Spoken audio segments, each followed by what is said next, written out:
What is up, everyone? Welcome back to the NAPP podcast, not another pickleball podcast. You got Cody with Dink and Donuts, and we got Dawson with D-Dog Pickleball. It's been a while. We had a podcast recorded for the Selkirk and Bread and Butter, collaboration ordeal, but we had some technical difficulties, so that video is not being posted unless we decide to record it, but it's a little bit after the fact now. That news is old news, but we're jumping into our normal monthly podcast, which we might increase to, 2 times a month just to try to get back on the swing of things. Paddle market is getting hot again. But first, let's go over the sponsors. First, we got Holy. We got their in-game, their pre-game, and their post-game. And I can tell you, I live by the in-game. I drink that religiously, not just during pickleball, but during work, just hanging out when I want something to drink that isn't soda and I'm not just wanting to drink water. Grab myself one of those in-game fruit punch. It just tastes amazing and I really like it. The pre-game and post-game, I will definitely be taking to my road trip this week. I have a match over in Seattle, so I'll be taking my stuff with me, having that ready for me to go since it's going to be a quick drive back. So, but let's go over our next sponsor, Dawson. Go for it. So Flickweight, mixing it up this time. We are showing, this is the butt cap coins, and pretty much you just peel this stick piece off. You take off, if it's a butt cap that has something in there prior, you just pop that out with like a little piece of scissor or an Allen wrench or whatever, and you pop this in, and it's a good way to add handle weight to the paddle.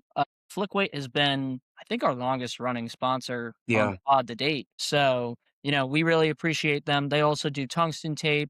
They do the weight paddle grip bands or paddle bands. And they have a couple of other accessories too. And they're always tinkering, adding new stuff. So be sure to check them out as well. Sweet. Well, let's dive in. I know last time we were mentioning the whole UPL thing that I'm now a part of. So let me just kind of touch on that since that last recording didn't go through. So UPL is a new semi-pro pickleball league. It stands for the Ultimate Pickleball League. And their goal is to try to bridge the gap between rec play and normal tournaments and the professional side of things to get people kind of that next level play outside of just their local communities. So like I said, I'm heading over to Seattle tomorrow morning with my team, and we're playing teams from Portland, Bellevue, and Seattle is going to be our lineup tomorrow. And the way the UPL works is it's a best of 5. You have what they classify as the A tier, then they have the B tier, and then the C tier. And typically what that is the A tier is your team that has, or your players on your team from a 5-5 to a 5-2-5 duper. Then the B tier is your 5-2-5 and to 5-0 duper. And then the C tier is 5-0 and below. And it's kind of a, soft rule. Players can play up, but players with a higher duper can't play down. So you couldn't have a 5-5 duper playing your C tier. So try to keep the integrity of the game with high players playing high players. But if you have a strong lower player, they can play up if you need to. So your A team plays the other team's A team, B versus B, C versus C. Then they go into what they call the Dream Maker, which is rotating doubles. So your 6-player lineup from your A, B, and C team, you generate your lineup of how you think that's going to work out best. You can have an A player playing with a C player depending on how you think your matchup with the other team is going to go. And then it's every point rotates off. So if you just think about the court, you have your even side and your odd side. First point goes, once that point's over, the odd person rotates off, the even player rotates to the odd position, and a new player comes on. And every point, you just keep your team going, and it's rally scoring to 21. Going into the 5th game, it's now rotating singles, so your same 6-player lineup, and then it's every 2 points you rotate off, and then you keep that same lineup. So in that one, you're always going to be playing the same person in singles, and so you're trying to pair up who you think is going to be a better matchup. If a team sweeps, the normal doubles games, the A, B, and C, if they get swept, you still play out the normal 4th and 5th game, just because then it's going solely on points towards the totality of the running total for the season. So even though you won your A, B, and C and you won 3-0, those other points in game 4 and game 5 still matter in the long run. So My team's sitting at 1-2. We've been playing our other local team, the Badgers, the last couple weeks just because of how the UPL scheduling conflict has been having. There's some issues with a couple Canada teams that wanted to come down and join the league, but now they're kind of getting tired of traveling so much. So there was a hold for a couple weeks, but I think we got it squared away now. So we're in Seattle this week, couple games. Hopefully we can pull it out. But Dawson, give us a quick update on where you've been. Sure. First, I got a question or two for you real quick. Yeah, go for it. So, what tier line have you been playing lately with them? So my very first match, I played in the C tier, Okay.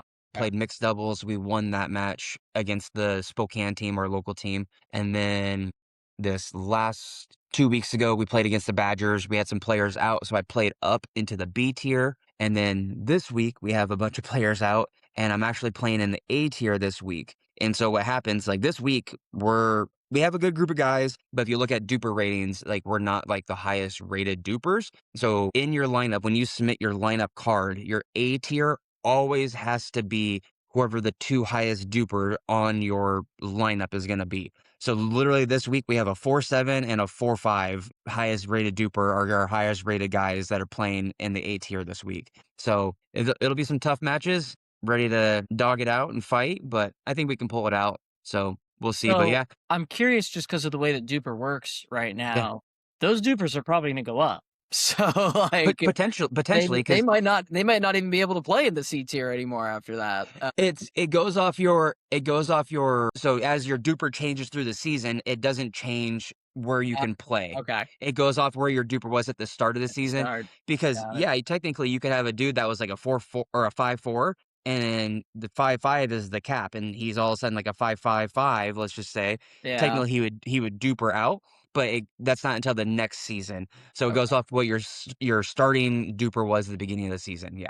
Yeah, interesting. That's a Yeah. really cool concept. I'm looking forward to seeing more of the clips, maybe some gameplay if you can sneak some phones or cameras in there, stuff like Yeah. that. Yep. Yeah, I think it's really interesting. It's great that you're doing it, dude. But yeah, so quick update on my knee. My first surgery was good. It was unsuccessful in reattaching the bone fragment that broke off. So I do have to have another surgery, and it involves some cartilage growing in a lab and stuff like that. So it's be a bit longer of a process, but I'm kind of hoping to use the summer to get all this done, PT done, second surgery done, and kind of fall to winter, early winter, be back and ready to rumble. And my wonderful men's doubles partner, Nick, has offered to help me doing some of the play testing on some of the paddles that I'm going to be reviewing still, kind of call it via surrogate. And it's funny because John Q, this actually happened to with his foot a bit last year. Yeah. So I messaged him and asked him a little bit about it, and he said he did something kind of very similar where like he just would have a close trusted friend hit the paddles and then kind of talk about through their experience and then from the stat sheets and what he thought his experience would be. And so that's kind of a route that I've started down from a reviewing standpoint. But yeah, so that's kind of where that stands. Do we want to hop into paddles here? Yeah, let's do it. All right. Let's rock and roll here. All right. Cody's quote unquote favorite company, Selkirk. We got They're Omni favored just because 'cause they're Elongated. family friends. Yes. Well, he also does live very close to Selkirk. So Yeah. this is the second paddle I've ever been sent by Selkirk. The last time I was sent a Selkirk paddle was the Halo. So for a Dang. while. It's Yeah. been And a I while. don't It's been a bit. Yeah, I don't even think that employee works for Selkirk anymore. So no, but you did get me in touch with a Selkirk contact that's been wonderful to work with so far. Yeah, so I'm really excited about this. I have hit the boomstick briefly through friends and stuff like that, never owning one. I've hit the SLK elongated. I actually really liked that paddle, the Gen 3 one, and I know they've got some other stuff in between there and some more stuff coming, as well as now bread and butter stuff. Yeah. But yeah, so let's touch on this real quick. So this is the first paddle with the removable and replaceable weights. I love the idea behind this. I don't think this was their marketing intention in terms of what they were trying to market with this paddle as like the forefront runner of the paddle. And they do really secure really well. Yeah, Infinigrit. I don't have a lot of time on it. I have brief time from hitting a Lux with it, and that's about it. So I'm gonna let you kind of dive into that one. Yeah. So I've played quite a bit with the Omni in between, the UPL matches. I've been trying to like give myself a week of testing new paddles that we're going to be talking about. And then like the week leading up to a match, I kind of dive back into my main paddle because it is so drastically different playing with that compared to other paddles. And I want to be ready for the tournament. But I've played around with this, the MOI, moving it up into the top corners, down to the bottom corners. And personally, like I've just been enjoying it right in the middle, right where it like kind of comes stock. Yeah. I don't know if they are going to be doing this, but I think it would be a great thing for them. But 7.5 grams, 15 grams total is kind of a lot of weight. It'd be cool to see them come out with like different weight options, like a 2.5, a 5, then the 7.5. I think that'd be a great idea for them, especially people that don't want as much weight, but they still want to keep it. There's one guy on my team though that I swear he has like 3 7.5 things on his boomstick. So he has like what is it, like almost like 22.5 grams on one side. Yeah. So he's like 50 grams of weight on both sides, and he just freaking rockets that thing. Going into durable grit, yes, it does have the Infinigrit. I wouldn't say the Infinigrit, like the Infinigrit used to be a cool concept to me, but now with Hex Grit and the Blue Crystal and Diamond Grit and all these other grits coming out, I think Infinigrit has kind of fallen behind. It's not as gritty, it's not as rough, doesn't provide as much spin as you can get with those other ones. So I don't know if they're gonna be working on something different, but Infinigrit was good when it first came out, and I just don't think they say it's, 3 times longer lasting, but there's plenty of the other paddle nerds in the industry that have shown that it's not necessarily that, and it does wear off pretty quickly depending on skill level and, how often you play. I like the paddle, and this is a great add up to the Selkirk lineup. A lot of people don't need the boomstick. They kind of chase the boomstick name and the technology and everything that went into it at that time. A lot of players, I think, can step down from the boomstick and go to this, and it's going to feel very, very similar. The top end power, like you can get power out of this paddle, but it also is toned down enough, too much for my liking, but it's toned down enough for majority of the players out there that it's not going to get them in trouble like the boomstick does. Those, they aren't going to be popping up their dinks as easy. So this will help control their short game in the rallies. It'll help control dinks at the net. And I think it'll benefit people in that aspect. And I'm already seeing like the amount of boomsticks that we were seeing. There's still a bunch of boomsticks in my local community, as you can expect, being in Selkirk country. But now the Omni is starting to make headway out there. And I mean, I'm digging the colorway. The blue on black is super sick with Yeah. the white edge guard. Oh man, their Stars and Stripes edition. I really want to go get one of those. So I think once, I go do like a warranty claim on mine for the edge guard or grit or something, I'm definitely going to go to that Stars and Stripes one just because it'd be cool to have that one on the shelf. I like the handle. The handle feels great. It's perfect for like two hand backhands. Like I have more, yeah, like look at that. More than enough room, both hands comfortably. I'm not I'm even even like, showing a little handle yeah, there on that bike.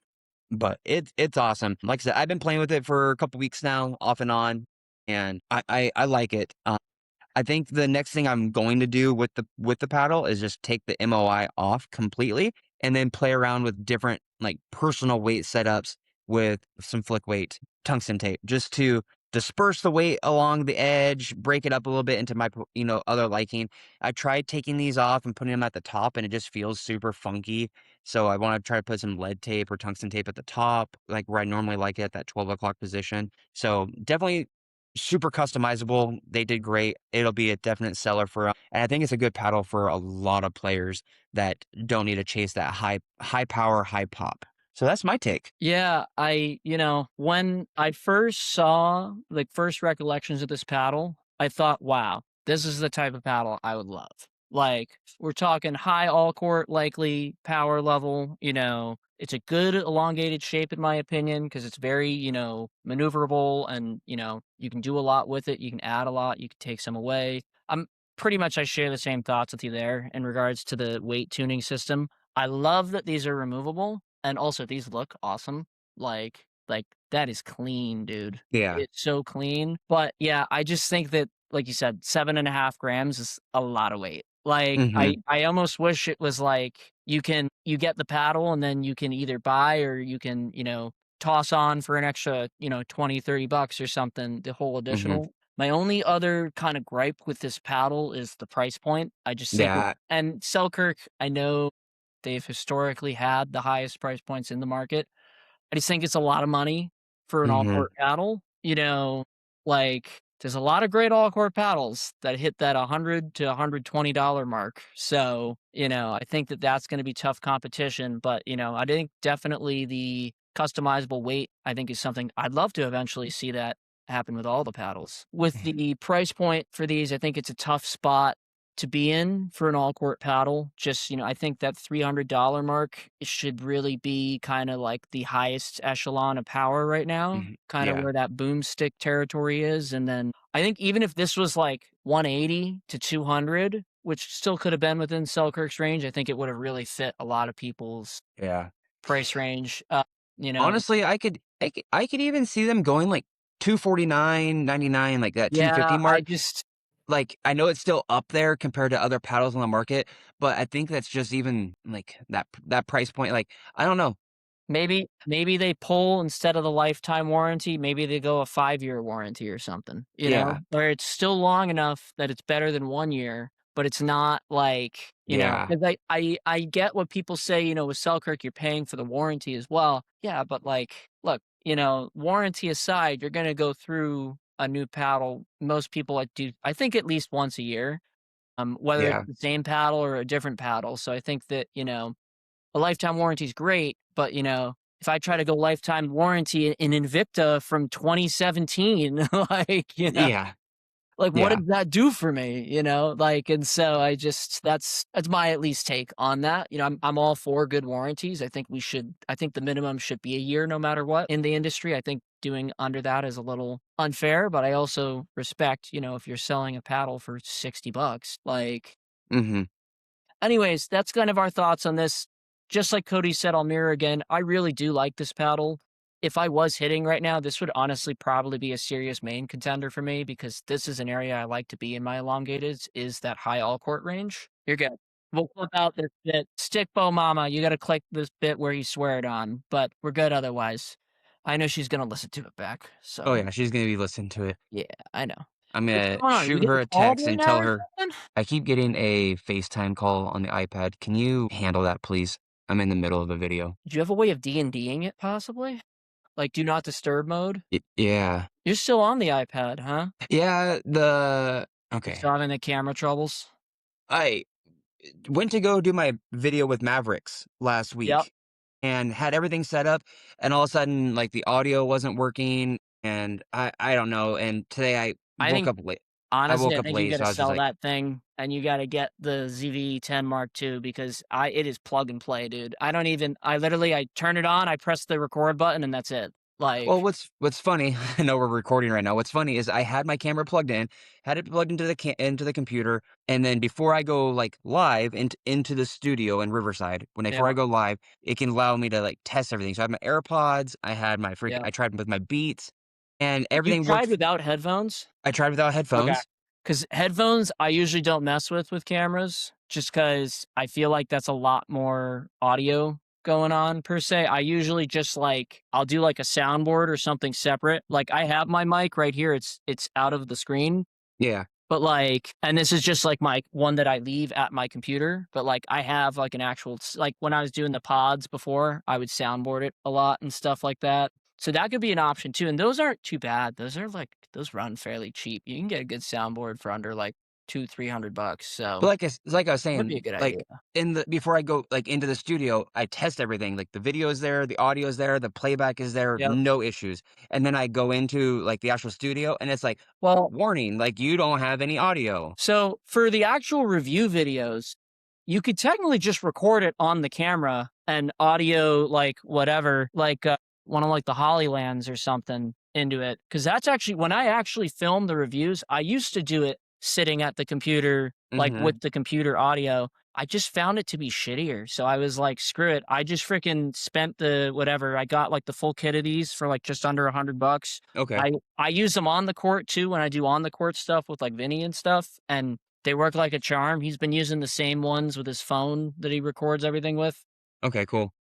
So, like, for the actual I mean, for the podcast, you have to plug it in, obviously, because you need Yeah. some sort of device to feed it through, but for the like, the reviews, you can just record in camera, then you just take out your little SD card reader, you plug it into your computer. I think if the Oh, iPad yeah. Yeah, that's USB-C, fine. you It's can mainly for plug it the into the pod iPad even. So, yeah, it's just mainly for the podcast that I was having issues, like, reviewing yeah. is totally fine. You got it to work last pod, I thought. Oh, wait, no, you didn't. That's when we had all the difficulties. It I was think it was my working, though, for the first, like, 10 minutes. It was, and then I Yeah. think my Wi-Fi was just being shitty, and I kept losing service. So, Okay. technically, I'm in my kitchen now, or in my dining room, and doing it out here because Dude, I have to freaking move starting Monday next week. I have the 15th to the 30th to move fully. So that's going to be real interesting not being able to carry more than like 10 pounds right now.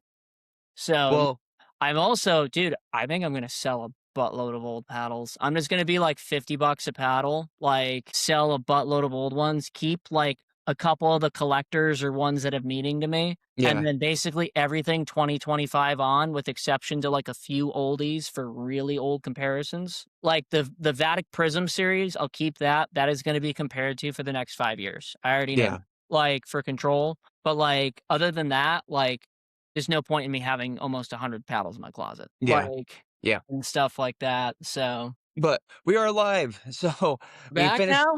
yeah, we've been Alright. back. We've been back for, like, 3 minutes on 2 Okay, different cool. segments now. So, Well, we ended with Selkirk, let's jump into the second one. Go ahead and start with that one. Honolulu, let's do it. We got the J2 CR, apologies. Both the short handle and the long handle, and I'm gonna start on these because I actually did get the chance to hit this shape prior when it was I wanna say it was early 2024. Yeah, the writing on the side's pretty sweet, by the way.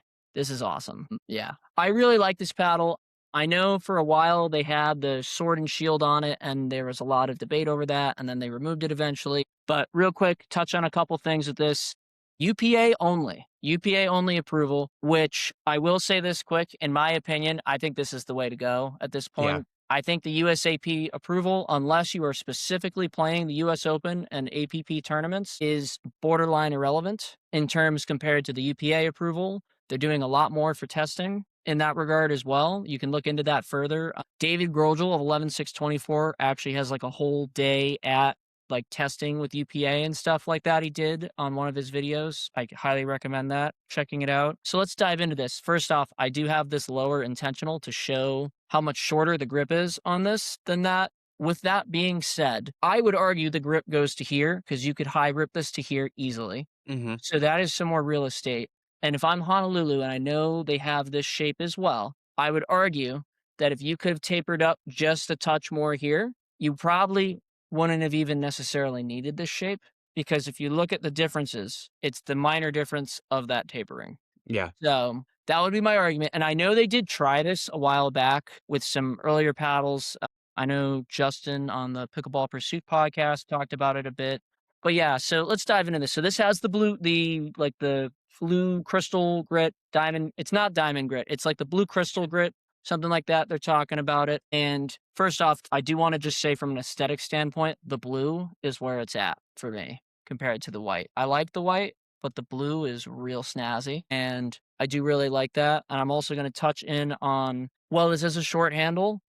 I will move this up quick. I do think you could kind of cheese a two-hander there if you really try to, but you're getting a lot of territory on the paddle face there. I do think you could sneak the two hands in on here if you high grip it or even without, but you are touching a lot of paddle real estate. So I know a lot of people don't like that, especially with the durable grits. So if you're someone that hits a lot of two-handed backhands, the elongated will be the way to go. I do really like the shape otherwise, and the specs and the numbers do favor the short handle as opposed to the long handle. really? Obviously, yeah, well, it's just because this twist weight's a little better, the swing weight's a little lighter. There's a little more to maneuver in the air in terms of paddle face, but when you go with there's pros and cons when you make a really long handle versus a really short handle, Volair had this like crazy looking paddle like a year or two ago where it was like a 7.5 inch handle, something Oh, like yeah, that. And it that's looked right. like it honestly looked like a pizza peel. Like you put it in the oven with the long handle and you pull it out. Like and you could maneuver it like crazy, but it takes a while to get around from here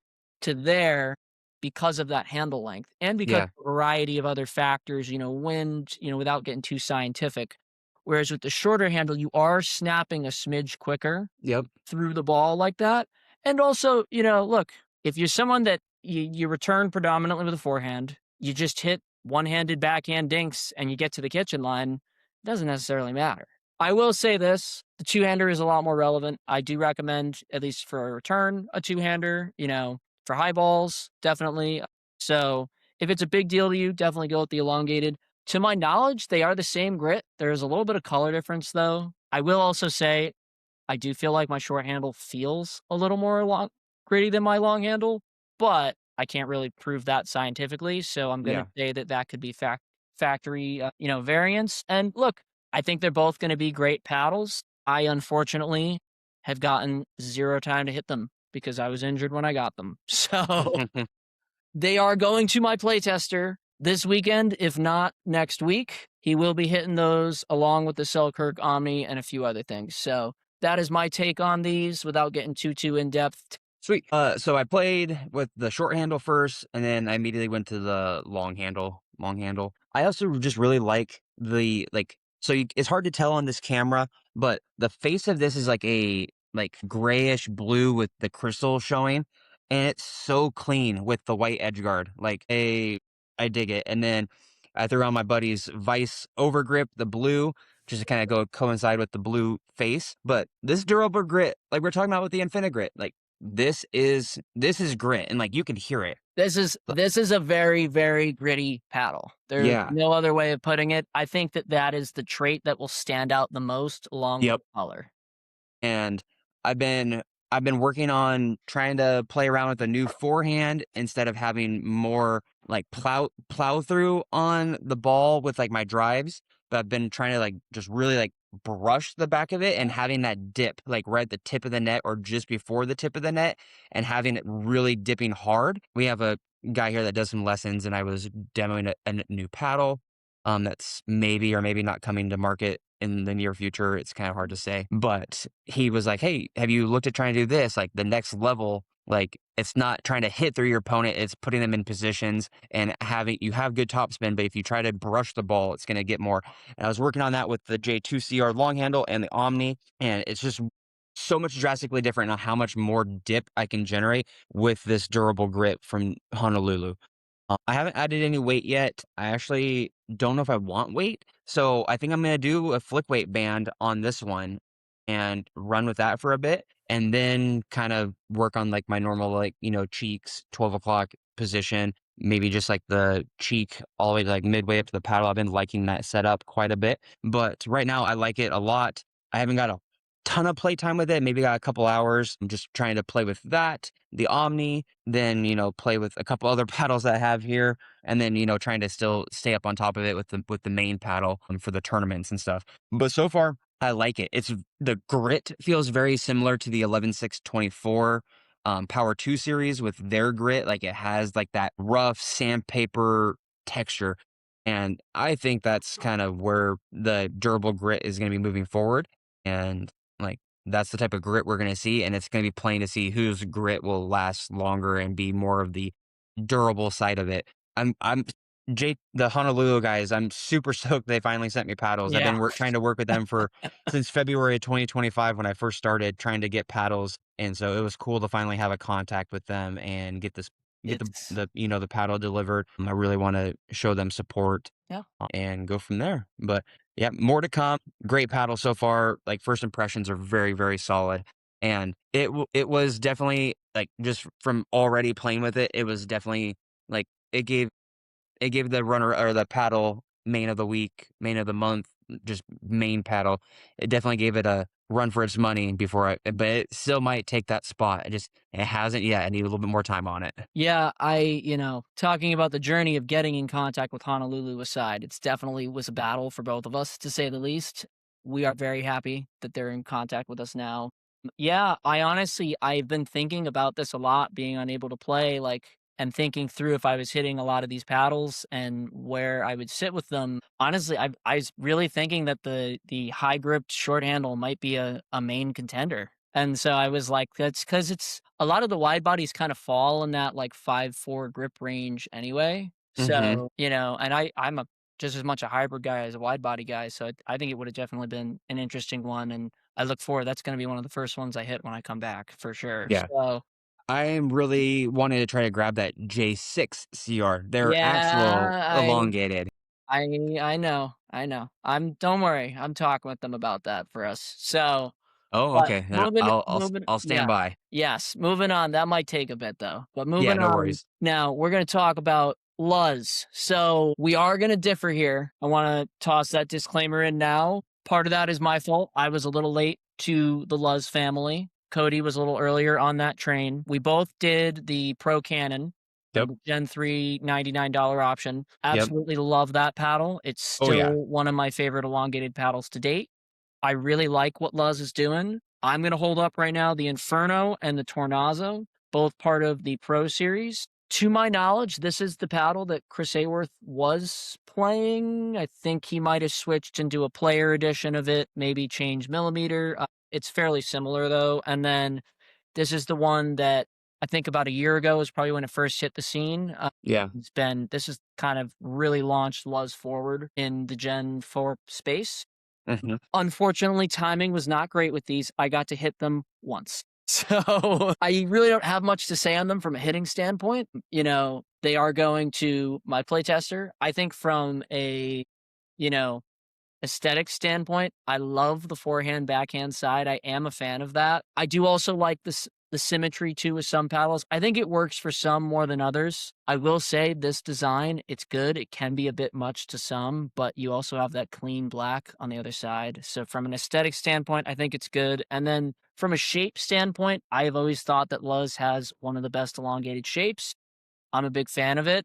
I really am still trying to convince them to make wide bodies and hybrids because even though they have some hybrids, because I think it would be really interesting to see their paddles in other shapes. But yeah, that's kind of where I stand with them. They've been wonderful to work with, and I'm definitely looking forward to trying more of the paddles. And Yeah. now let's see what you got over there, sir. Yeah. So real quick, I haven't hit the Tornado, but I did hit the Inferno, did a review on it. The Inferno, that thing smacks. And if you listen to my review, you listen to any of the other paddle nerds in the industry, everybody talked about how the friggin' Luz just killed the ball. And it was up there in the running for power paddle of the year against the boomstick and other paddles like that. Inferno rips. But I reached out to them because there was some hype around like the Blade 2 paddle coming out. So I had been talking to my contact with Luz. The Blade 2 is actually being put on hold right now due to some other things going on in their realm of things. But they did hook me up with the Glider 2026 edition. So this has their UPA grit on there. It's not anything like the Honolulu like we just talked about, the durable grit, but it does have another level of grit compared to like the Inferno, the Pro Cannon. I don't know what exactly they did different. Like it definitely just looks like raw carbon fiber, but it definitely has more grit to it.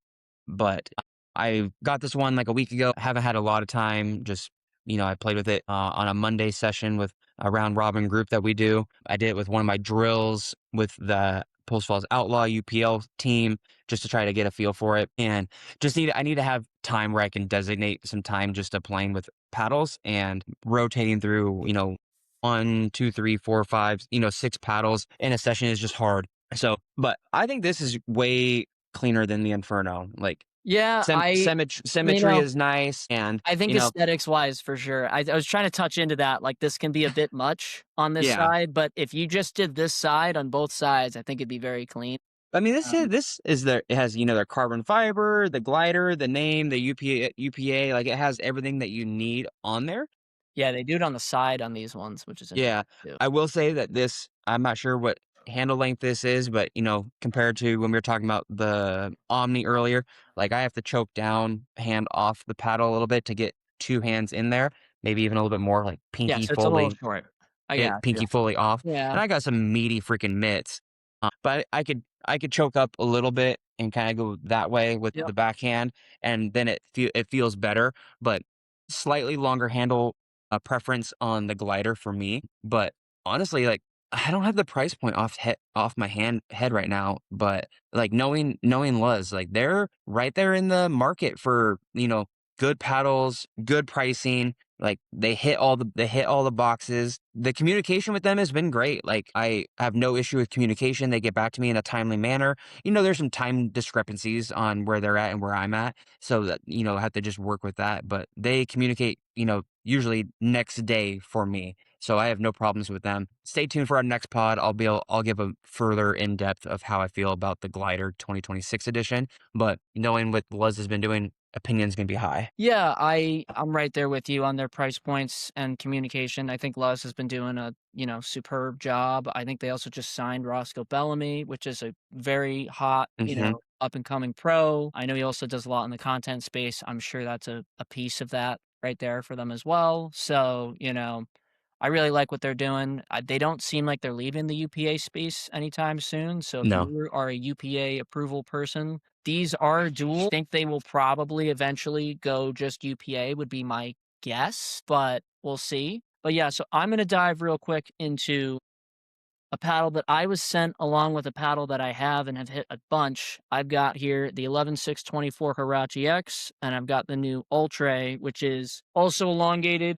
It's a minor shape difference, and I'll try and show it. Not an easy thing to do on camera here, but I'm going to try. So, as you can see a bit here, it's a little bit longer. Move this for a second. A little bit longer this way, and it's square on the top as opposed to the round. To be honest, I prefer this shape more in general on my elongated paddles. I will say I do like the Hirachi X shape, and I'll touch on to what we talked about earlier. The Omni is in pretty much the same shape as the Hirachi X, and that is one of my preferred elongated shapes. But I almost classify that more as like a long hybrid in the way. Whereas this is a lot more like kind of that Yola Perseus shape, which I know a lot of the pros are very big on that specific elongated shape. So I think this one is a paddle for the masses, but it was also a paddle for the pros, since I know they've been assigning a lot of pros and they probably likely wanted this specific shape, is my guesstimation there. I've listened to some people chat about it. I haven't been able to hit it, obviously. I've heard it brings a little more control in the shape difference, which I found interesting.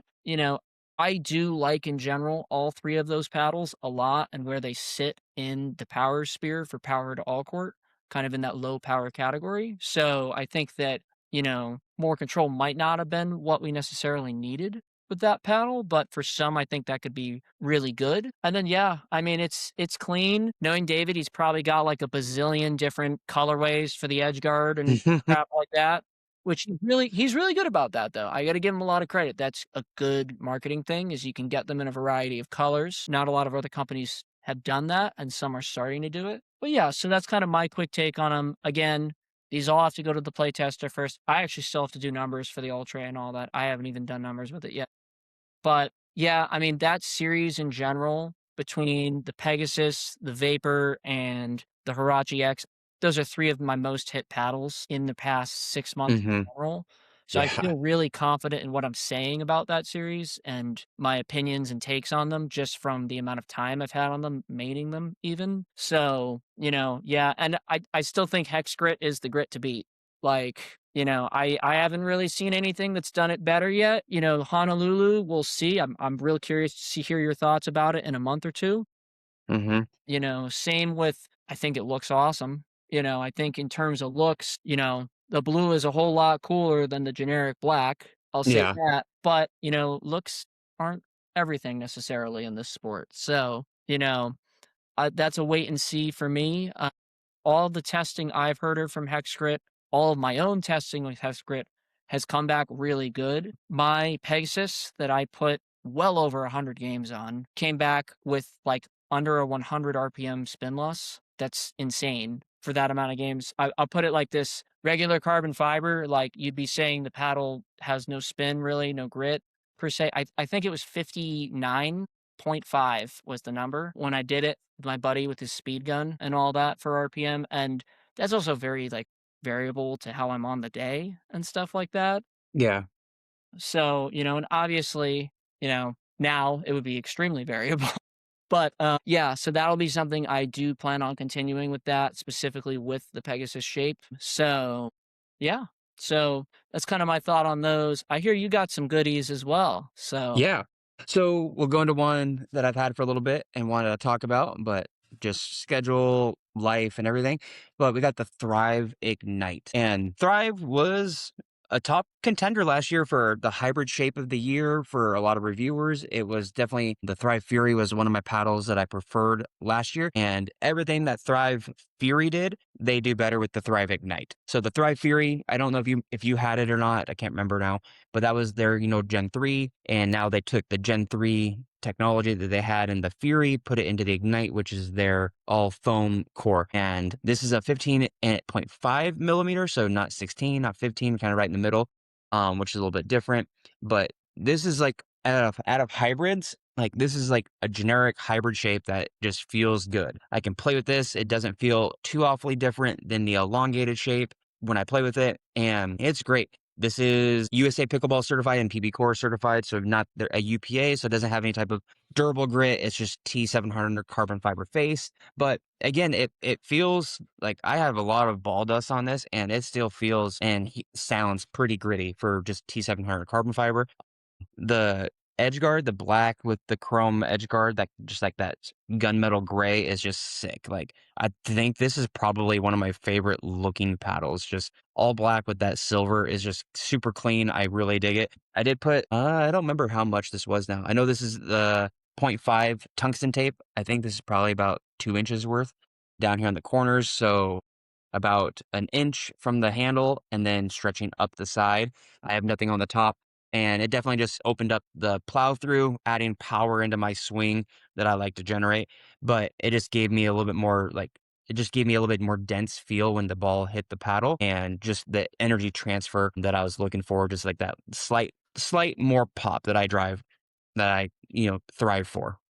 Not really. That was an accident. Moving on. Their handle is same like we talked about earlier. Like I can get two hands, maybe a little bit short, but if I choke up like I have been with the index and the finger up, it's perfect for a two-handed backhand, which I've been trying to like force myself to go into more is two-handed backhand, like you were talking about earlier, especially on returns and then in dink battles and dink rallies. I trying to get away from just always chopping and slicing it and trying to add a little bit more pressure with top spin dinks, especially cross court, just to put a little bit more pressure on in that rally. Thrive is good though. I think they're a little bit like slept on. You don't see, I definitely in my community, I don't see any other Thrive paddles other than from the other reviewers. And I I wish there was more out there. And I know there's the niche paddle in every area, whether it be 11.624 dominated, diadem dominated, bread and butter, Selkirk, 6.0, etc. Like, but I think Thrive is a little bit more of a slept on company, and it's like to see them get a little bit more recognition out there because they make a great paddle. I don't think they're going anywhere anytime soon, but man, yeah. I don't know what else to add. I don't have all the numbers, but So I don't get big into all the numbers. Everybody else runs all of their major tests, and I'm kind of the book for dummies. I'm the paddle guy for dummies. Like I just tell you like how it feels and how it plays, and I don't get into all the super like I did a 2-hour yeah. circle with the sandpaper right here, and this is the numbers and how much less grit there was. Like, man, I don't have time for that. I have a full-time job and a family that I have to hang out with. This paddle smacks. It's great. If you enjoy hybrid, definitely give Thrive Ignite hybrid shape a look. I like that. It smacks. That's the clip right there. It That's the clip. smacks. It smacks. No, to touch on what you said real quick with numbers, guys, numbers are not everything. Like, there are plenty of paddles with good numbers that I don't enjoy playing, and there are a couple with bad numbers that I do enjoy playing. The only big number, in my personal opinion, is swing weight. That is the only I think thing that, like, I mean, here's the thing. Like, if that thing is a freaking 130 something swing weight, it's going to be pretty hard to swing. Like, yeah, as opposed to, whatever, like a 110 or 100. And that's what I mean by that. It's still gonna be swingable, but it'll be tough. Like, yeah. and that's the only real number I think in terms of, actual playability that's really affecting you. Twist weight, there's correlation to sweet spot, but it's not necessarily true. There are some paddles with bad twist weights that have great sweet spots and vice versa. Yeah. It's more of a correlation. And then Mhm. static weight, I just like. I think set we I used have to go off paddles that are set. 9 ounces that play better than paddles that are 8 and vice versa, like, Yeah. it's Swing or yeah, static weight was big like beginning of 5 20 years ago. big at 2020, big at the beginning of Yeah. 2025, maybe 2024. Then we started getting the swing weight, twist weight. I think twist weight is just another marketing thing. I honestly agree with James Ignatowicz just put out a video on it Yep. talking about swing weight and twist weight being pretty much irrelevant. And I actually couldn't agree more. Like, yes, I think there is correlation to how good the paddle can play, but there's also many variables that go into that, player contact, player Yeah. style, everything like that. Player level, Player player level. mobility, player, Yeah, capability, yeah. age, Realistically, a lot of factors, weather, ball, yeah, location, court, play swing. style, there's Yeah, more than we can even list for variables. yeah, Yeah, I'm with you there. My only thing I would say is I feel like if we were heat mapping sweet spots, it might help with that, which I do know is something that has been done in the past by some of the reviewers, but I'm with you there. I don't have time to heat map sweet spots for 100 something paddles. yeah. Like, No. so moving on, I think you got one more paddle for us, Yeah, right? one more. We're gonna touch on it really, really quick because I do have another one coming. But I did get the 6-0 coral in their hybrid shape. Again, added a couple little bit of weight down here at the cheeks and actually at the top. Man, it's been a little bit since I played with this one. I kind of put it aside because as I got this one, I had communication that their pro model was coming. The pro model is going to be their UPA certified one that has their durable grit. As you can hear, this is that's pretty smooth. So the review is coming for this one, and it's also going to be a two-part. It's going to be this with the new Pro series with their durable grit. It'll be the 6-0 Coral Pro model. That actually is supposed to arrive sometime today, I believe, when I last looked at the tracking. So as far as this sweet spot, kind of small on the Coral, and I think that's been kind of a repeat thing amongst a lot of players, a lot of reviewers. Sweet spot a little small. When you find it, it's good. It's a great all court paddle.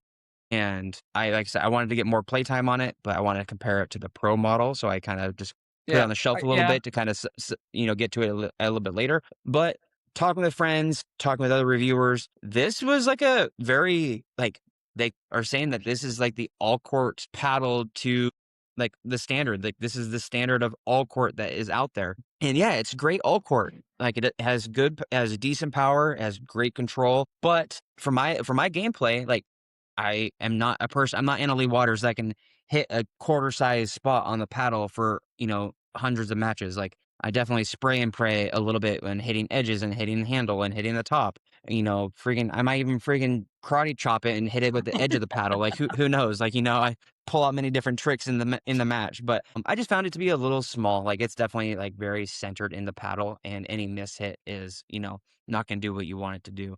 Maybe that changed in the pro model, but the next podcast, we will also dive in a little bit this one, but the 6-0 review is coming, and it will be a comparison video with this and the pro model. I actually love that first off for your channel in terms of reviews. That's one thing I told you a couple months ago that I want you to do more of as well, is do more comparisons. Yeah, Honestly, I think that is a great way to review paddles because you have something to compare it to. Let's say I'm a customer, maybe I'm not used to, hitting a Selkirk Omni, but I'm used to hitting, whatever, the Coral or something like that by 6-0.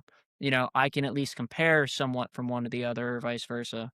So mm, that is something. While solo paddle reviews are great, I'm not saying they're bad. I do think that's something that all of us as reviewers can do a good job of making sure we do as well for the comparisons. But yeah, I mean, I've hit the original Coral that you just held up there a little bit.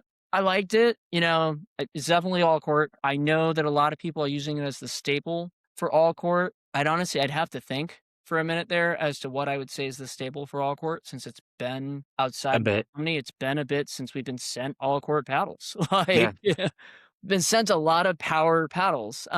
And you did call it at the beginning of this year, actually, that this is going to be the year of all court. So, yeah, I am looking forward to seeing if that is held true or not. I think that for me personally, I think sitting somewhere between the top tier of all court and the bottom of power is where I wanna be. It's kind Yeah. of where I've been for the past year for the most Eh, part, and maybe not. intend to stay. Well, in terms of paddle choice, you know, I was like agreeing with you, and then I kinda looked to my right, and yeah, I was I'm about to gonna you I'm got I'm some gonna sneakers disagree. over there. Here's the thing though, is like you are also playing a little more competitively than I have been in the past 6 months. I will say that. So that could be a piece too. Maybe that's a piece that you feel keeps you on a more competitive edge is having all that power as opposed to just some of it, you know? Yeah, Like I feel like there's a lot of philosophies and thought processes that can go into that.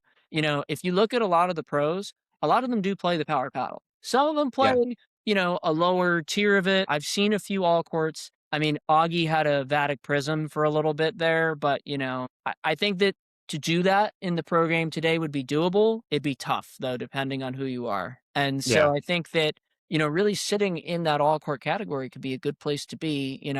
Look, the reality of it is I hate to burst, whoever's pickleball bubble is listening to this. We're not all gonna be pro pickleball players. So, like although Cody's got the semi-pro thing going, which I love for him. I think Yeah, that's great, that's gonna be you like know? that's like my staple. I'm Yeah, not getting any so, younger, so well, hey, you're gonna enter one of these pro qualifiers at some point. I can sense it coming for you. So, like, who knows? But I'm just saying, like, if your level is, matching what you like in your paddle, that can be a thing. It can also not be a thing, you know? Like, I've yeah. seen plenty of 5.0 plus players playing with paddles from like 2021, like, and vice versa. And they just get a new one of it every 3 to 6 months. Like, so, and then vice versa, playing with the newest and latest and greatest paddle, I think if you're a good enough player, you should be able to beat someone with just about any paddle depending on the level gap and the variance. I think there's a video out there of Ben Johns playing someone with a frying pan and beating them. So it's like,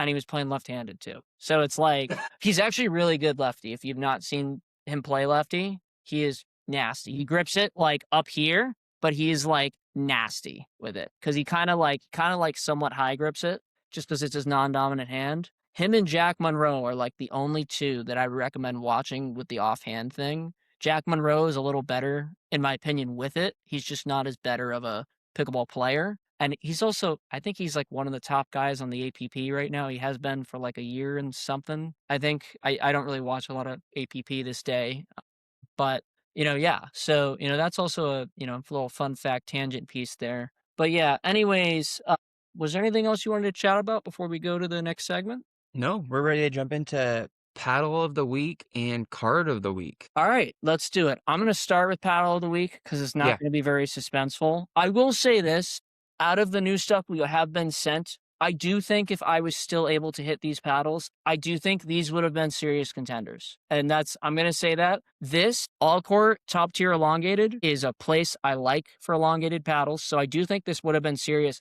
I kind of like it more at the weights off, to be honest, than on from just swinging it around in the air. But that is completely irrelevant in terms of player stick styles. I really do think if I high grip this would have been a serious contender just because I do like this hybrid shape a lot. And yeah, but only time will tell. We'll see with that. It is going to be the handy dandy trusty 11624 Pegasus Power 2. At this point, I've been maining this thing for all of 2026 and a good portion of, I think, whenever I got them at like the beginning of the year, if that was still 2025, technically.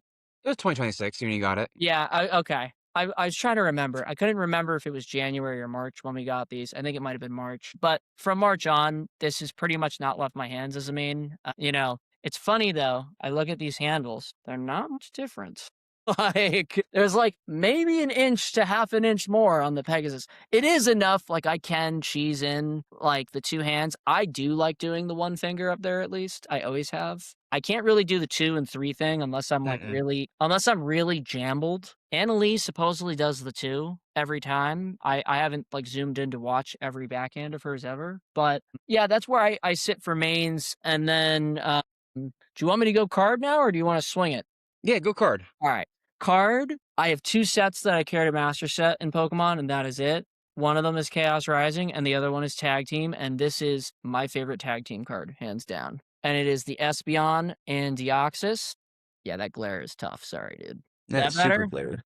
A little bit. I got you. That glare is insane right now from the camera. Apologies.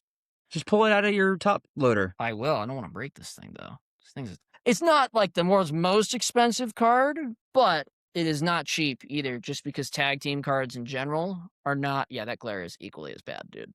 Yeah, yeah, it is. Dang.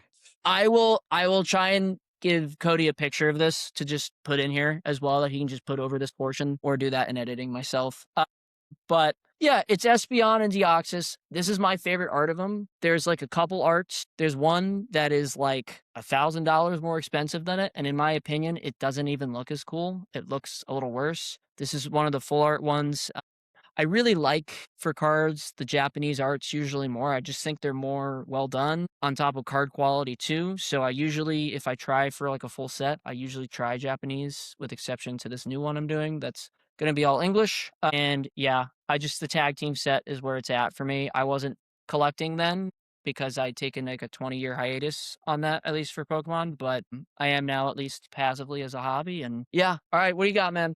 All right, let's go with my card of the week. This is one of my son's favorite Pokemon, and it just happens to be from Gen 1 when, I was super big into Pokemon. And like we're super like the family, we are super big into archery and into hunting and into camping. And this Pokemon kind of fits all of it. And we got the Gengar, and he's at a campfire. His Oh, that's trainer's awesome. freaking roasting marshmallows. They got their clothes hanging up. So it kind of just fits the whole freaking like camping theme. Yeah, And the and it's freaking outdoorsy Gengar. vibe. So yeah. And freaking Gengar is just a freaking stud. Can't go wrong with him. So, that's the card of the week. And yeah. Yeah, I My love son that. also has, like, a giant Gengar stuffy that is, like, right next to his room at night, so That's awesome. The plushies are a thing too, from what I hear. Like, it's like a big collectible thing is the oh, plushies as yeah. well. We got a Yeah, freaking whole thing of it. nice. And for my paddle main, I am still hyped up on the RPM Q2 14 mil, but we are also now running primarily the Whoa, trigger that grip trigger grip. on that setup. Played around with it, having I moved the trigger grip up a little bit higher. So I am really kind of like I'm really like indexed out when I grab my forehand. And then when I go to my backhand, I'm just kind of stacked with a finger. Nope, I don't do the two finger. I do one, maybe a little bit of like the thumb up on the edge guard, and that's where I'm at. And then back to there for the trigger grip. I really like it. It just gives me like mainly like that two-hand backhand that I've been trying to work on. It just gives me like a comfortable place to like home base. Kind of like on a keyboard where you have like your home keys where you're supposed to be at all the time, like having that trigger up where my pinky rests, like it just gives me like that comfortable, like, okay, that's where I need to be, and I'm back. And then trying to like backhand flick, it just gives me that extra little bit of torque to kind of whip through the ball on that backhand flick. A trigger grip, those guys have been awesome. I've been big with them since they first started. They reached out to me, last year when they were getting ready to rock and roll. This is just the normal. This is the Yeah, gray one. They have more colors coming. I don't know if I'm able to release the colors yet or if they release the colors yet, but they do have 4 new colors coming, okay, and they're now doing a little bit of this one doesn't have it, but they're doing their name engraved here down on the bottom of the trigger grip. Just a okay. cool little added feature, and they're also coming out with overgrips, or they are out with overgrips as well, and I can tell you, if you're big into the overgrip market, they're gonna have some killer overgrips. They feel very similar to one of the other big name overgrip companies in the market. I'll let people figure out who they can compare it to, but they're right there and they feel really good. So I had some of their grips coming on the way. I only had one from when I went and met with them back here during spring break when I went and played with those guys. But RPM, actually, this RPM is going to be getting replaced. You won't be able to see it, but right here in the top corner, I have a little Ooh, splinter happening in the carbon fiber face, and I do have another one of these paddles on the way okay. as well. Yeah, so I reached out to our contact and I was like, "Hey, this is what I'm doing. This is what I've been playing with. This is what I'm playing in." Mentioned the UPL, and I'm like, I have carbon fiber starting to splinter up in one of the top corners. Luckily, it's not in the main face; it's over in the corner. I actually don't even know why it happened or how it happened. Like I didn't throw it or anything, but I It just could be noticed as it. little as the paddle high five, to be honest. Yeah, Like, I might have to go to the touch that's and why I've tips been type of doing thing. this for, like, half a year now with the paddle high five. You go into touch and swords type of We're thing. touching we're going I go butt cast well, Funny enough, when I started in like 2019, going into 2020, people used to do this. And I Yeah, was like, what? I was like, what is this? Like, yeah. now, I'll send you a video yeah, of of us, the like, people that do this. There's a yeah, certain type of people that like to touch swords, Dawson. Okay. no, but look, edge guards, funny stuff's happen with, Yeah. there's so many different things that happen with edge guards with these different companies. It's not really that uncommon. It's almost been figured out, I think. I think there's Yeah. probably a couple more years, and most of these companies are going to have it figured out that are still consistently in the sport. So, Yeah. I will yeah, say my biggest gripe with this paddle is because I'm a reviewer and I don't get to just play with this paddle all the time. So I went back to this paddle this week in preparation for like our, outlaw practices and stuff. And the amount of pop that I get off this paddle in like my dinking, it took me like a whole session to finally get comfortable again. And just going from, the 6-0, the Thrive, the Glider, the Honolulu, the Selkirk that don't have as much like, especially in the 14 millimeter paddle, yeah, like, the amount of just pop that I get, like, I'm definitely like, "Sorry, partner, like, I'm getting you murdered over there because I can't get the pop down." Last night, I was finally starting to get a little more comfortable with it again, so but I might not need that extra pop. Those other paddles are in serious contender, so we'll see what happens, but right now, RPM Q2, shout out to you guys. You guys did it with and John Q. You guys did a banger paddle with the Q2, and it rips. So, yeah. that's where I'm at. That's still like my standard for power at this point Yeah. is the RPM Q2 14 millimeter. I think it's the hardest hitting paddle right now legal Yeah. on the market. You Yep. know, again, I'm sure some company I've never heard of might have something that slaps as well, Yeah. no doubt. But like in terms of, we'll call it, albeit the short shelf life, of name brand paddles, I think that one's definitely up there in the power Yeah. category right now. Yeah. Especially that 14, dude. Again, I know we haven't gotten the chance to hit the 16s, but, that 14, the pop is insane. Like, Yeah. it's like pop the ball through someone's chest level insane level Yeah. times. For me, it took the grip band change to be able to control it in general. I know you're still playing your stock, Yep. correct? Just with the trigger grip, all Yep. that for whatever the point 0.2 of a gram it adds. You know, Yeah. whatever, if that, in the handle, which is not really doing anything. But yeah, I think it'll be interesting to see. I'm curious to see if you change or stick with it. So, Yeah. We'll see. But you just made a comment, and I'm gonna just total divert real quick, and okay. we're gonna do one more segment. I don't have a name for this segment yet. We talked about the ball popping through somebody's chest. How about Jay freaking beaming that dude in the MLP match I just yesterday? saw that this morning, like 2 hours before the pod. Side out. And Jesse send it through the middle. Wow. Oh, my. And Jay, we want one on the leg and one on the right shoulder, too. He's trying. Uh-oh. Oh, my gosh. That is full send, and Leah Jansen is furious at that shot from Jay DeVilliers. That's as hard as somebody can get hit right there. Take a look at this. This is launched. Jay had enough of being hit and Dang. And I texted it to my double partner. My thoughts on it are, I'm going to be honest. He was not aiming for the chest there. He was friggin' hitting that ball as hard as he could and as high as he could, in my opinion. I know it didn't get near the face, but like, No, everybody's saying it hit him in the face. It it hit him didn't in hit the him in the face. shoulder. It hit him like high shoulders Yeah, area, it hit him, high like, up shoulder, high here. chest area. Like it was, I'm not going to call that a clean body bag. I'm going to call that more of like, honestly, I know the Targeting. targeting rule isn't really a thing now, but that's targeting clear as day to me. I Oh, do yeah. not think that is something that should be in pickleball, but, I know they play by their own rules in the pros. I know they have their own thing. He's been a little known to do this though, dude. Like, this is not his Man, see, first instance. you get what you get. He Freaking had one on, I think he either got Annalie or Annalie got him on one, and then he's had a couple on some females. He had another one on a male like a year or two back.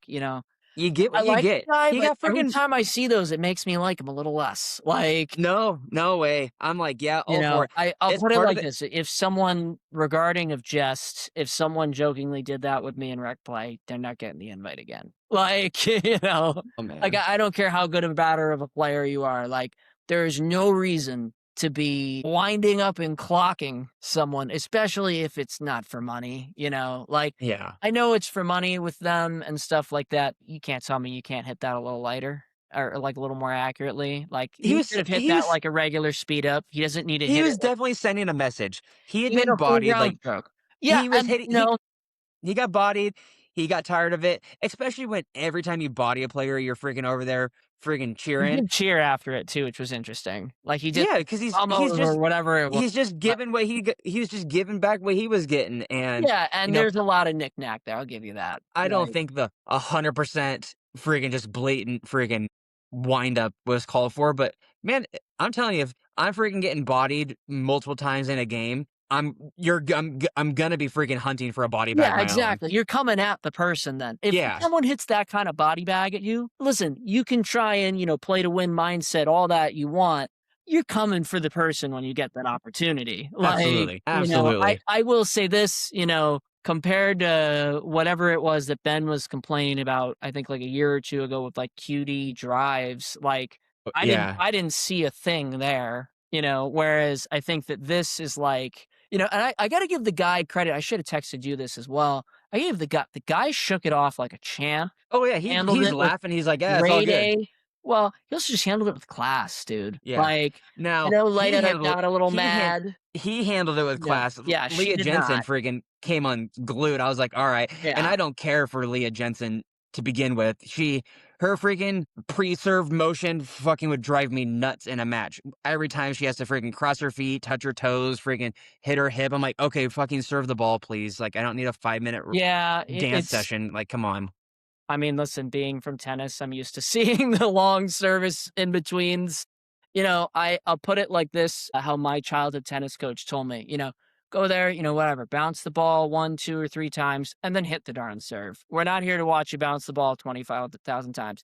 If you need to Well, take a break in between the point quickly or something like that, or on the changeover, it's not But even that. Like, I can understand, like, you getting, like, your mindset for that next point, but her little freaking, like, yeah, she has this like, it's like wiry almost. freaking I'll tell you though, YMCA dance she does, I'm like, "What are you The doing?" the biomechanics of her getting like this are good because that is often how you want to unload into a forehand, we'll call it swing into a serve.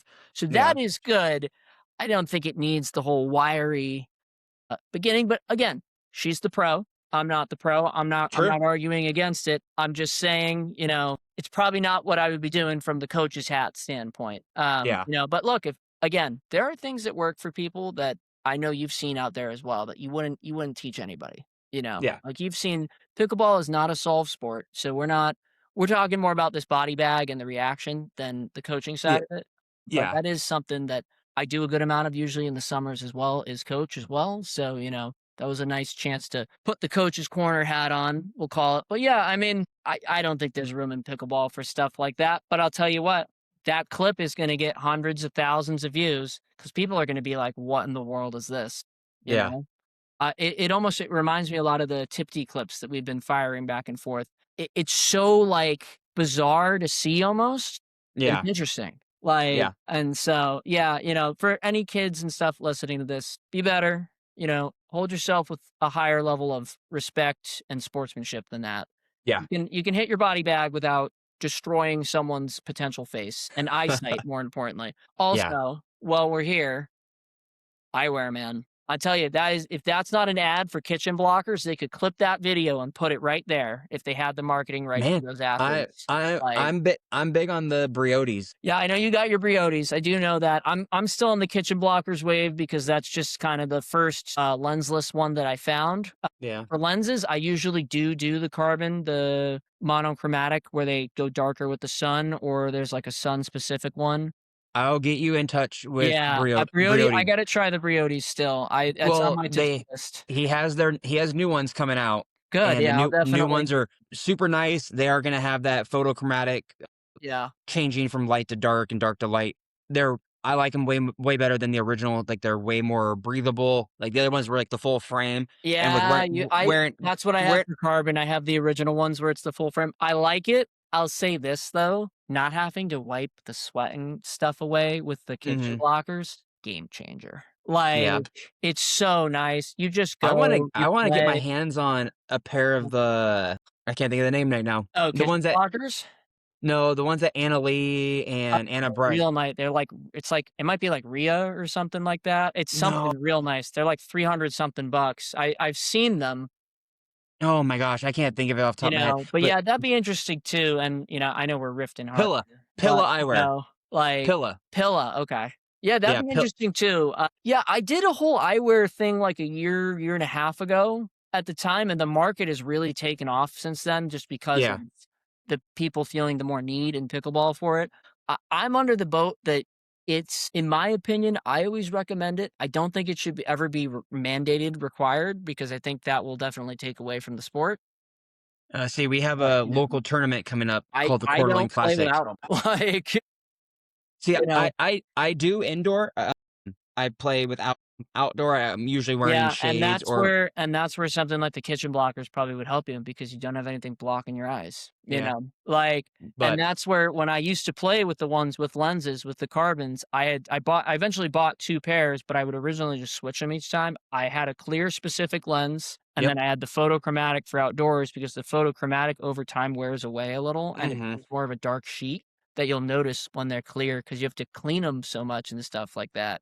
That's kind of what worked for me. I will say this, it's getting nice out, it's getting sunny out. So you might want, I think that's the next step for something like a kitchen blockers is the option to put lenses in as well. Yeah. Would be a cool game changer. But, Yeah. even still, the good old hat can do a good amount of sun blocking that way. And Yep. with pickleball, I don't feel like I'm looking directly up as much as I was per se in tennis. So, Yeah. that is also a piece. But yeah, I mean, I think eyewear is never going to be one shoe fits all. It's like shoes in that regard. Hmm. So, but yeah, I like this. I like that you riffed it a little. Look at you Yeah. being off the schedule for a change. Yeah. Michael. Well, Cody's a very segmented man for those of I you curious and for his I wife was I am. right now. So, But we're at 58 minutes. yes. And we had that part of those hiccups because somebody was trying to FaceTime me and kept clipping out the video. So I'll get this put Okay. together and it'll be live soon. Catch everybody later. All right, man.